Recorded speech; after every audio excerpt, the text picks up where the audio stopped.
Bahkan kalau kita itu pernah ngaji di sebuah kitab, ya, itu ada pernyataan, jangan kau berbicara kepada mereka yang belum siap mendengarkan pembicaraanmu. Artinya apa? Membangun mentalitas kesiapan daripada objek atau sasaran dakwah di dalam menerima apa yang hendak kita sampaikan, itu harus menjadi perhatian penuh bagi kita.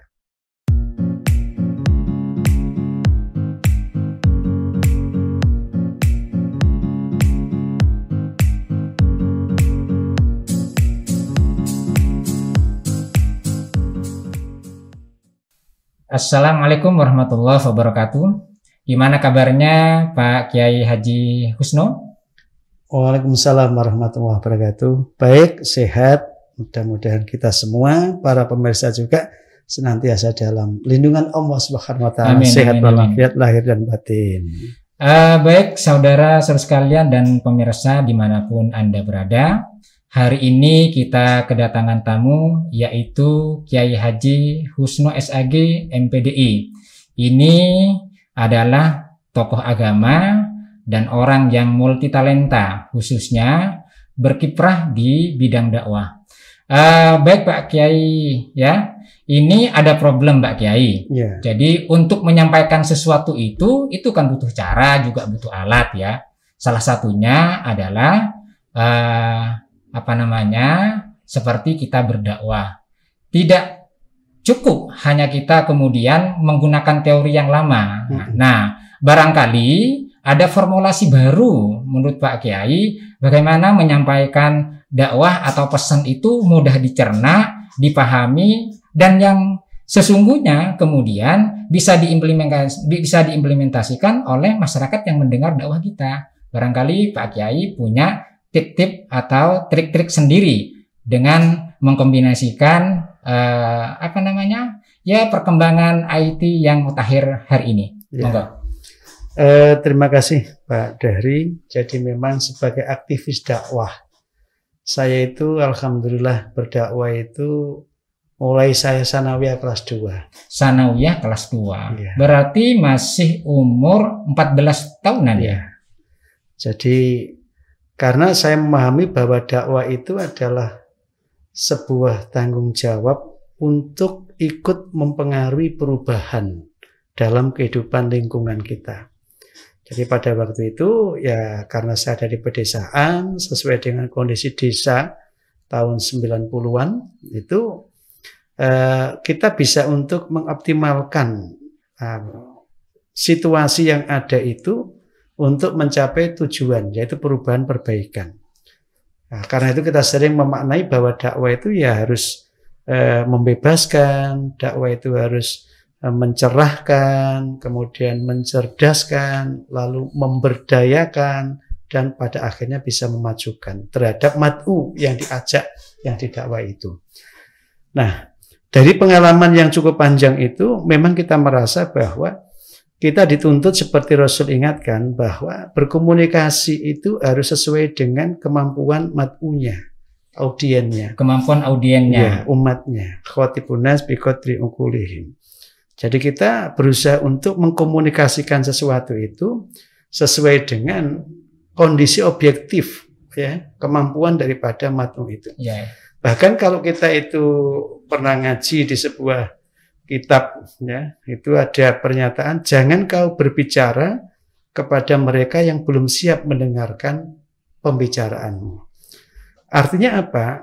Membangun mentalitas kesiapan daripada objek atau sasaran dakwah di dalam menerima apa yang hendak kita sampaikan, itu harus menjadi perhatian penuh bagi kita. Nah, seiring dengan waktu, mulai dari era 80, era 90, dan sekarang era 20-an, ini ada perubahan yang sangat luar biasa. Dari kondisi masyarakat yang tadinya masyarakat agraris murni, sekarang sudah berubah menjadi masyarakat teknologi saintis. Teknologi saintis, ya, betul. Jadi kita melihat bahwa perkembangan untuk melakukan dakwah itu untuk hari-hari ini, itu dituntut kemampuan daripada dai untuk mengelola sumber-sumber keilmuan yang kemudian merembet atau merambah kepada aspek teknologi, termasuk teknologi informasi dan komunikasi yang sekarang luar biasa canggihnya. Termasuk hari ini saya ketemu dengan Mas Dahri ini kan bingkainya dakwah melalui teknologi informasi. Dan itu memang di satu sisi adalah hal yang memudahkan, di mana orang mendapatkan seperangkat nilai, seperangkat informasi yang bisa untuk digunakan mengubah perbaikan apa yang ada pada dirinya. Dengan tinggal buka, kemudian ikuti, kemudian klik, ikuti, dia sudah bisa memilih ragam daripada materi sesuai dengan yang diharapkan. Kalau memang itu kaitannya dengan dakwah virtual, dakwah yang berbasis medsos gitu ya. Nah, tetapi tantangannya juga tidak ringan. Kenapa? Karena di dalam media sosial yang sedemikian canggih tadi itu, ternyata banyak sekali tawaran-tawaran yang menggiurkan. Itu bukan berkonten dakwah, perbaikan kemaslahatan hidup, tetapi hanya memberikan tawaran-tawaran mengenai kesenangan-kesenangan nafsu.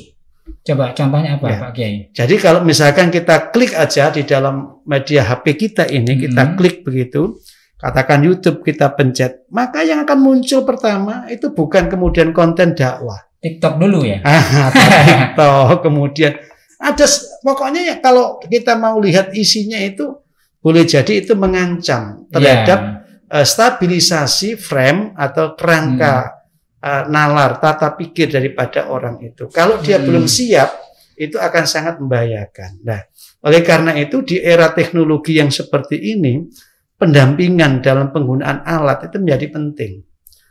Jadi bagaimana kemudian anak-anak kita, generasi-generasi kita itu bisa untuk menjadikan alat dan menggunakan alat teknologi itu sebagai sarana untuk membangkitkan, untuk mensupport atau membangun jati dirinya sebagai anak Indonesia atau anak Muslim Indonesia. Nah, barangkali ini tantangan kita bersama. Karena itu dakwah teknologi juga jadi penting. Kita nggak bisa dakwah seperti dulu saja, berada di atas mimbar, turun dari mimbar, selesai. Tidak. Kenapa? Karena ada teori bahwa kejahatan atau keburukan yang ditayangkan berulang-ulang, maka dia akan dianggap sebagai kebaikan dan kebenaran. Sementara kebenaran dan kebaikan yang tidak pernah dipromosikan akan terlindas, tergilas, dan kemudian lenyap. Berarti dengan demikian ini juga harus dilawan gitu ya? Betul.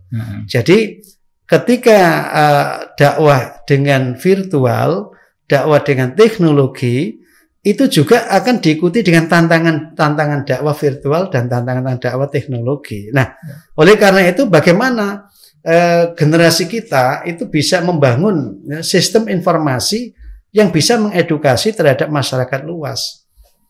Kemudian bisa memberikan tawaran-tawaran nilai yang itu menarik melalui konten yang ada di dalam media kita. Betul. Ya, oleh karena itu kita sebagai pelaku dakwah itu memang satu sisi tidak boleh ketinggalan kemampuan menggunakan teknologi sebagai alat untuk berdakwah. Pada sisi yang bersamaan kita hendaklah bisa mendorong adanya kebijakan yang dimiliki oleh pengampu kepentingan, ya, yang punya kewajiban, tentu pemerintah dalam hal ini juga DPR, untuk bisa membuat regulasi terhadap penggunaan teknologi ini, jangan sampai kemudian meluruhkan dan menghancurkan nilai-nilai budaya bangsa yang berketuhanan yang Maha Esa, yang berkeadilan kemanusiaan yang beradab, dan yang membutuhkan persatuan di antara kita. Oke, baik. Sebelum dilanjutkan Pak Kiai. Nah, Pak Kiai ini menjadi aktivis dakwah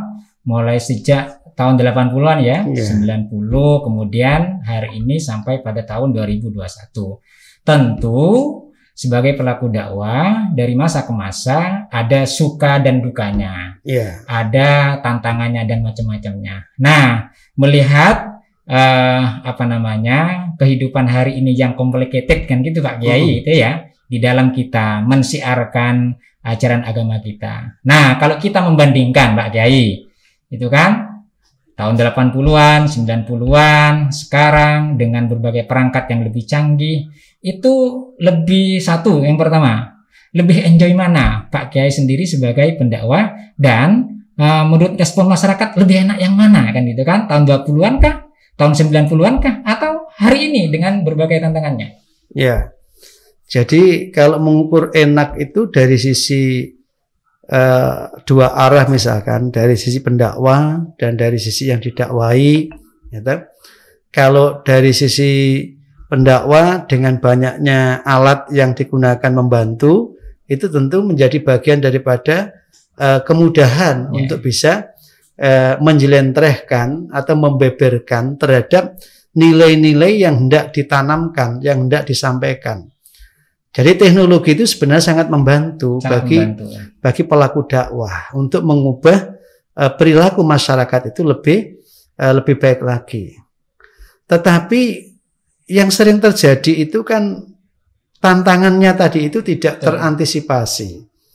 Jadi ketika medsos, ketika YouTube dan macam-macam itu menjadi alat untuk dakwah, dalam waktu bersamaan dia juga akan menjadi alat pengganggu dakwah, penghalang dakwah.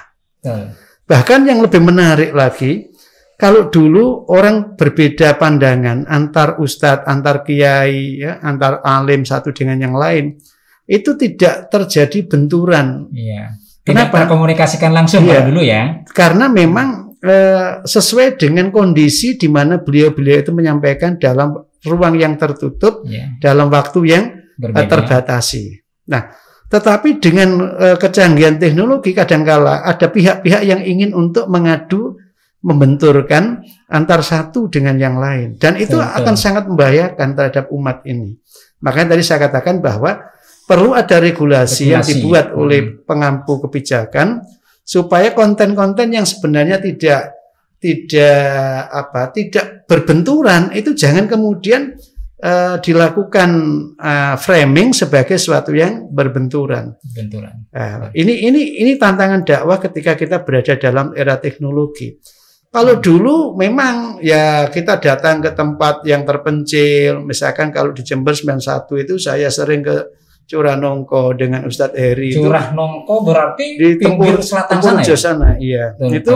Itu kita berangkat misalkan Jumat sore, kemudian kita pulang Ahad malam, kita tengah sampai bermalam di situ, Pak Kiai. Iya, kita bermalam, kita bikin undangan sendiri, kita antarkan sendiri, kita bikinkan hidangan sendiri, kemudian nanti kita pulang kita tinggal. Kenapa? Karena kita dakwah di masyarakat yang sangat miskin, masyarakat tepi hutan yang membutuhkan makanan. Tetapi tidak cukup hanya diberi makanan. Kalau hanya diberi makanan, nalarnya tidak berkembang. Padahal dakwah itu mengubah perilaku. Karena itu ilmu menjadi penting, keyakinan juga harus, tapi kenyataan kebutuhan sehari juga harus tercukupi. Nah itu dulu. Tapi sekarang ini kan hampir semua belahan negeri kita itu kan bisa mengakses melalui media teknologi tadi itu. Nah, oleh karena itu dakwah yang mudah seperti hari ini itu juga penyakitnya ya sangat banyak. Utamanya tadi itu ketika pandangan pimpinan tokoh agama, pemuka agama satu dengan yang lain itu agak berbeda, kemudian dibenturkan, setelah itu kemudian dikomentari dengan komentar-komentar yang negatif. Nah, oleh karena itu kita harus memiliki jiwa yang lapang. Maka kalimatnya alimu auladakum li zamanihim. Jadi persoalannya ada bagaimana seorang dai itu atau mubalik atau juru dakwah itu mampu untuk menyampaikan pesan-pesan itu bukan untuk kepentingan dirinya, tetapi untuk kepentingan masa depan di mana generasi itu akan menjalani hidup. Ya, jadi kalau memang hidup mereka akan berada di situasi yang sangat complicated tadi itu, sangat kompleks sekali, ya di dalam menyampaikan sesuatu pun kita harus agak rumit, agak jelimet. Tidak hanya dari satu aspek, banyak aspek yang dikemukakan sehingga kejujuran menghilangkan kepentingan personalitinya atau kepentingan primordialisnya. Dia itu berbackground sebagai pemuka agama organisasi tertentu, atau dia itu kemudian punya background kepentingan individu tertentu. Itu harus diluruhkan supaya tidak mengganggu terhadap optimalisasi pesan dakwah yang akan diterima oleh umat. Baik Pak Kiai, begini Pak Kiai. Kalau kita melihat secara komprehensif itu ada beberapa faktor yang menunjang terhadap suksesnya kita berdakwah. Yang pertama memang harus ada da'i atau mubalignya. Yang kedua harus ada al-maddah, materinya yang harus disampaikan. Kemudian juga tidak terlepas harus ada at-thuriqah, metode yang harus dipakai. Yang berikutnya juga harus ada al-wasail. Jadi perangkat atau sarana atau apalah kan gitu ya, media yang bisa membantu untuk menyampaikan dakwah tersebut. Yang terakhir, yang paling penting itu adalah ada mustami'innya yang mendengarkan. Nah, dari sekian faktor ini, ketika Pak Kiai mulai sejak tahun 80-an, 90-an sampai hari ini 2021, yang sering menjadi kendala itu di faktor mana, Pak Kiai? Ya, kalau dilihat dari sisi kendala, semua bisa menjadi kendala. Gitu. Mat'u bisa, kemudian mubalik juga bisa, penguasaan materi juga bisa. Gitu. Karena kadang-kala ketika kita mau nyampaikan A, tahu-tahu masyarakatnya bukan A, gitu ya. Itu juga kendala. Gitu. Tetapi sebenarnya kalau saya lebih sederhana dalam melihat dakwah sebagai proses perbaikan, perubahan kehidupan, menuju pada yang maslahah, menuju pada yang bahagia dan selamat dunia akhirat, maka saya melihat justru yang terpenting adalah keteladanan di dalam proses kehidupan itu tadi.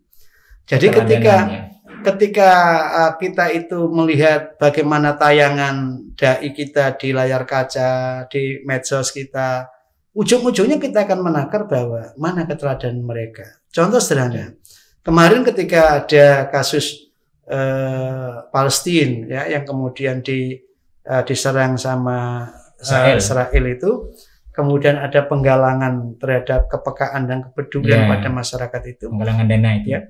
Begitu kita melihat coba mana tokoh-tokoh kita yang kemudian menggerakkan, menjalankan. Begitu kita melihat ternyata ada satu tokoh yang luar biasa dalam waktu yang relatif singkat bisa menghimpun sekian miliar ya, kemudian dia salurkan ke sana.